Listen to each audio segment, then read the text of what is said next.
നമസ്കാരം.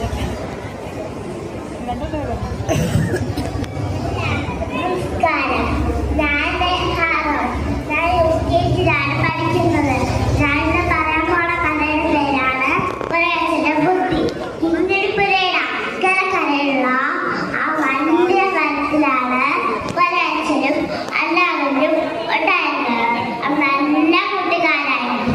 ആ മരത്തിലെ ചുവന്ന വെള്ളം അവർക്ക് ഒത്തിരി ഇഷ്ടമുണ്ടായിരുന്നു. കാട്ടിലും മേട്ടിലും റോഡി കളിച്ചിരുന്നു. ഒരു ദിവസം ഇങ്ങിരിപ്പുരയിൽ കൂടെ ഒരു മുതല ആ മരത്തിന്റെ അരികിലെത്തി. ചങ്ങാതി ചങ്ങാതി കുറച്ച് ചുറ്റും നോക്കി. ആരെയും കണ്ടില്ല. ചങ്ങാതി ഇവിടെ താഴെ കുറച്ച് താഴോട്ട് നോക്കി. ചങ്ങാതി എനിക്ക് നല്ല വിശപ്പുണ്ട്. ആ മരത്തിലെ ചുവന്ന മരം എനിക്ക് തരാമോ? മുതലകൾ മരം കഴിക്കോ കൃഷ്ണ? എന്ത് കഴിക്കും ചങ്ങാതി? ഒരച്ഛൻ ഒരു കലം പഴം മുളയ്ക്കെടുത്തു.